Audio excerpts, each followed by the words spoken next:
Monsieur le Président, vous allez être investi le 26 mai.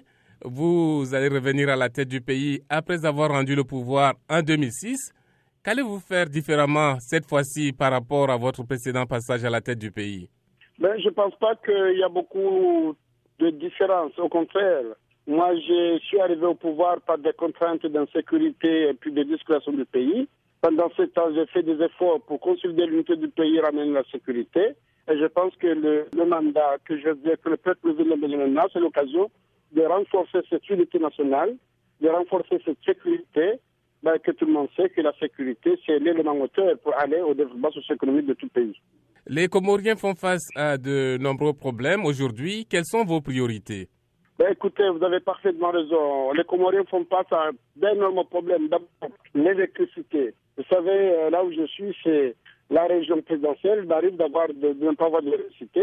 Je vous fais un cadeau de villages de ruraux. Donc, c'est d'abord la priorité des priorités, c'est l'électricité. C'est incroyable la façon de vivre ici. On ne peut pas travailler. Les commerçants ont des problèmes, sans parler des opérateurs économiques. Donc, ça, c'est la priorité des priorités, c'est avoir de l'énergie. D'abord, une énergie pour pouvoir mettre les gens au travail, en attendant de travailler sur de l'énergie renouvelable d'une façon stratégique. Et de ce côté-là, nous avons des études déjà prêtes et nous avons aussi des experts, même des pays voisins, qui ont de l'expérience à nous donner, que ce soit l'île Maurice ou la Réunion. Mais l'électricité, c'est vraiment l'élément moteur de notre programme qui s'impose, surtout que dans des jours, on sera au mois de Ramadan. Et c'est un mois sacré où les peuples comoriens vont être en paix, en sécurité, en sanité pour faire toutes ces prières. D'où viendront les ressources que vous comptez mobiliser pour résoudre tous ces problèmes? Écoutez, les ressources ils sont là. On a un pays qui est indépendant, qui a un budget. Donc, effectivement, la question mérite d'être posée parce que je n'ai pas encore pris les rênes du pouvoir. Je ne sais pas dans quel état le pays se trouve. Mais ayant gouverné ce pays pendant ce temps où, par des fonds propres, on a tout résolu les problèmes de ce pays, on payait les salaires, on a fait des investissements propres. Je présume que quand même les Comoriens ne sont pas jusqu'à ce point. Je pense que de ce côté-là, des éléments d'information que nous avons, sur le plan local, on peut d'abord résoudre le problème d'une façon tactique en attendant effectivement des accompagnements. Jusqu'alors, je pense qu'il y a beaucoup de pays ou d'organisations qui sont capables ou qui sont prêts à nous accompagner dans ce domaine-là. La corruption continue d'être un souci dans votre pays. Quelle idée avez-vous sur les moyens de la combattre? Écoutez, la corruption ici, maintenant, ça dépasse les limites. C'est quand même malheureux de le dire.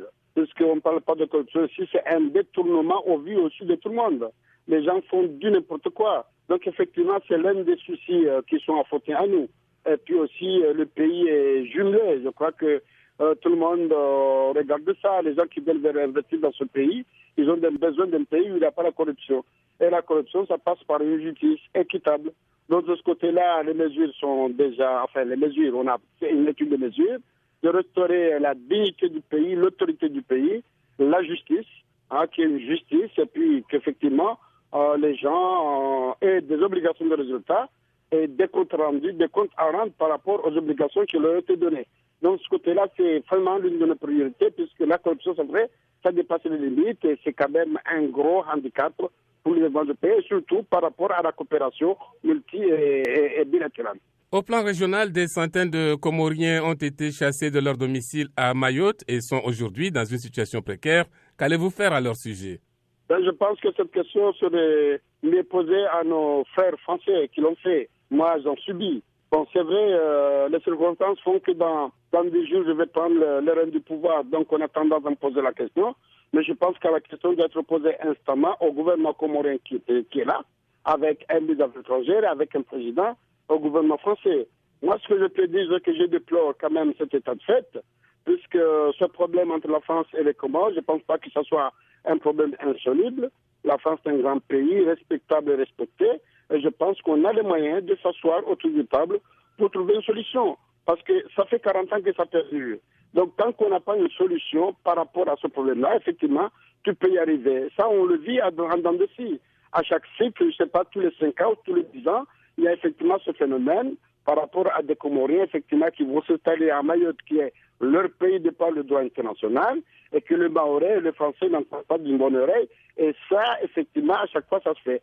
Moi, je pense qu'à un moment, il va falloir effectivement s'asseoir avec notre frère Mahorais, parce que nos frères, avec nos amis français, parce que c'est un pays ami, la France, c'est un pays ami, pour discuter de ça. Mais je pense aussi du côté des îles, des 3 îles. Si on développe le pays, je pense que les Comoriens qui vont en Mayotte, c'est pas pour se promener. Ils vont là-bas pour des besoins dont ils ne trouvent pas ici. Et que si on arrive à faire en sorte que ces besoins-là se trouvent ici, ben je crois qu'on peut diminuer un peu ce flux de voyage. Et puis ça peut réduire aussi les problèmes qu'on est en train de vivre maintenant. Un sujet qui fait des vagues dans votre pays, c'est la décision des Comores d'accorder la nationalité comorienne aux apatrides du Koweït. Que pensez-vous de cette question? Bon, je n'ai pas encore pensé.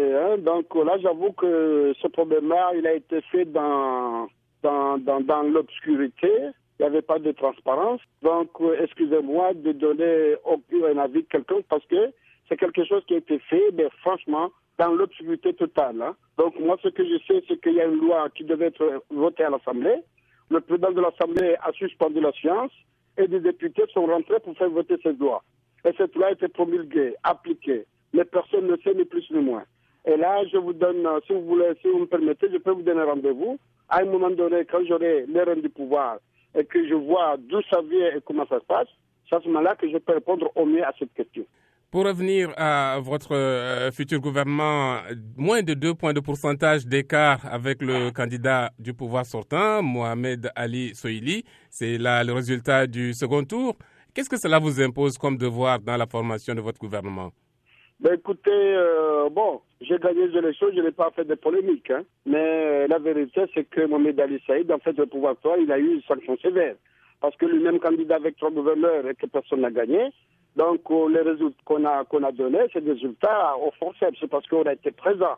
On a fait signer un accord pour essayer de limiter le dégât. La communauté internationale à laquelle je dois beaucoup, le CIMA était là. Le chef d'état-major, les forces de sécurité ont bien travaillé. Mais je peux vous avouer que si vous êtes au Comore, mais ce score-là, c'est un score qui a été préfabriqué. Je pense que la sanction est tellement sévère qu'effectivement, il devait se rendre compte parce que c'est le qu'à voir que lui-même et les gouverneurs ont battu. Par contre, moi, ce que j'ai décidé, c'est que ce pays appartient à tout le monde.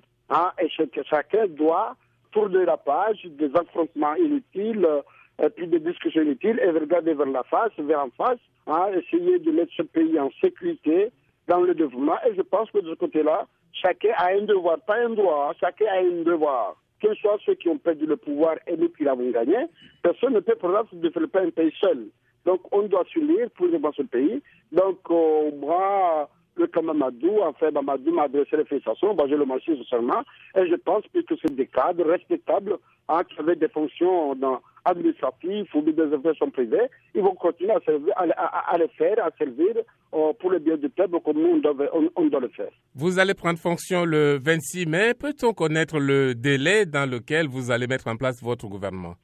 Écoutez, je n'ai pas intérêt à perdurer. On prend contact le 26 mai. Je pense que je fais en sorte que ça soit le plus vite possible. Parce qu'effectivement, prendre les fonctions et ne pas avoir un gouvernement pour gouverner le pays, ça peut laisser le commun sceptique. Donc, je ferai le plus tôt possible pour que le gouvernement soit en place et soit opérationnel, quitte même à compléter les éléments objectifs, enfin les éléments associés, c'est-à-dire les directeurs hautes. Mais je pense que le gouvernement, il doit être sorti le plus tôt possible et ce sera fait. Eh bien, Monsieur le Président, je vous remercie. Moi aussi, je vous remercie bien.